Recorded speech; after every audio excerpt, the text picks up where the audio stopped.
doing. Someone involved with the Dominion knew exactly what they were doing. It was not a happy accident in a lab somewhere. Right. Whether all of the Dominion folk involved in the program necessarily know, that would be a bigger question. Right. The second part was state of the Dominion government. So Minsk is still in charge, but things have gone pretty south on him. Likely the riots and civil unrest or whatever will continue, and whole worlds may attempt to cede from the Dominion. While he's still in charge, things have definitely changed, and I think he's going to be in a far more desperate state to hold things together, because now he's just totally been found out, and people are not altogether pleased at what kind of man that he is. Guys, we waited 3,500 days for Starcraft 2. I just want to tell you the experience that it was. I'm willing to wait another 3,500 days for the end of this series. So take your time and do your thing. Thank you. Thank you.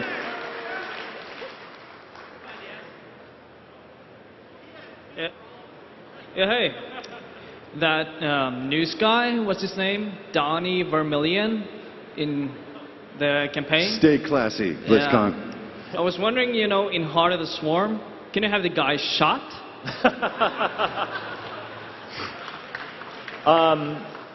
Yeah, that's wow, you really didn't like Donnie, huh? Most annoying man ever. We'll see what we can do. We'll definitely we'll try to get him shot if we can. Thank you very much. What about Kate Lockwell? How did you guys feel about her? Wow. Some Kate love. You guys want to know something really funny? This is like the weird trivia stuff that we don't even know is trivia yet. But no joke, based on that question, the art guys had designed Donnie as a cyborg, and we totally had a scene during all this core hall stuff where he gets shot and he's a robot. And we pulled it because we... Or he's revealed to be a robot. Totally. Yeah. You know, so we just, you know, production time, we just decided to kind of cut it. But in fact, if you open the tool set and you poke around and find Donnie's model, you'll find a robot injured, shot Donnie. Hi. Near the end of Brood War, Raynor vowed to kill Kerrigan after she was involved in the death of one of his best friends, Phoenix. How do you reconcile that with the fact that in Starcraft 2, Wings of Liberty, Raynor seems fixated on instead saving Kerrigan, even at a great risk to all of his friends and crew members, and seems to have forgotten who Phoenix is? Oh, I don't think he's forgotten who Phoenix is at all. And I guess the pithy response would be, it ain't over yet. And I don't mean anything by that, but I think the context of her changed radically. The events of Brood War and components of the first game, he's under the conclusion that there is nothing in the universe that will save this girl. She is simply the Queen of Blades. It's done. And she just proves to be more and more evil over time. The significant thing that occurs in Wings of Liberty, you know, Valerian tells him, like, hey, there might be a chance to bring her back. It's a game changer for him. He never allowed himself hope. He never considered it could be a possibility. It changed his whole sense of thinking. Now, there's still things that'll play out. I'm not suggesting he's going to kill Kerrigan. I guess I'm not suggesting that he won't either. I mean, even if they get together, you know, relationships are rough, right? So, you know, any normal Wednesday night at home, she burns the steak and, you know. There's no excuse for domestic abuse. I know. God.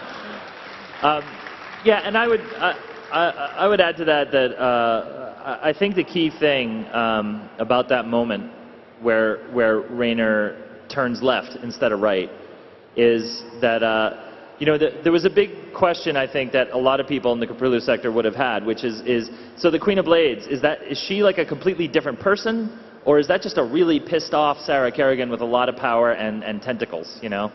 And I think that Jim had such a connection with Sarah that he just he could not believe. He could certainly hate and want to kill the Queen of Blades, but when he was confronted with the question of whether or not that was really Sarah Kerrigan or if the real Sarah was in there somewhere and could be brought back, there was no way he couldn't take that chance and try to bring her back. Right. Thank you. Mm-hmm. Hi, you guys got a great game here. I was particularly impressed with the character development and surprised by Tassadar's semi-resurrection as a ghost. My question is he going to be, is this a one-time deal, or is he going to be a ghost dad and stick around a little bit more? That's a really good question. Let's handle this delicately. Well,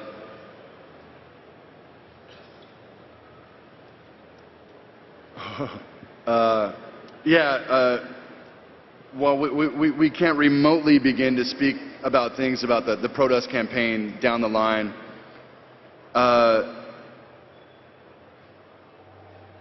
Let me just say that there's probably some kind of metaphysical tie between the ancient Protoss hero Adun and then through Tassadar that will kind of continue to play out is one of our really flavorful potential plot lines, but we haven't made any total calls on it yet in terms of actually what will go into the Protoss campaign, but there's a lot of rich potential with Tassadar and the nature of him and the nature of the Kala and what he really represents to the Protoss people, but it would be premature to get into it all at this phase. I like your response. Right on. Hi, my question is that at the end of Brood War, we see Kerrigan basically obliterate the UED, the Dominion, and what's left of the Protoss. So how do we kind of reconcile that with just Raynor and the Hyperion kind of steamrolling her at every meeting, especially with her on the battlefield? Well, I think what's that? Nothing. Oh, the instances where you see her in Wings of Liberty, one of the things that we are trying to imply in that story is that she has forces out looking for all of the parts of the artifact too, and she doesn't necessarily have all the same knowledge that Raynor has through the Mobius Foundation. So, you know, the idea is that her swarm is certainly overpoweringly strong, but it's also spread. When they come boiling off of char, they go, you know, 360 degrees. They go everywhere, and they're like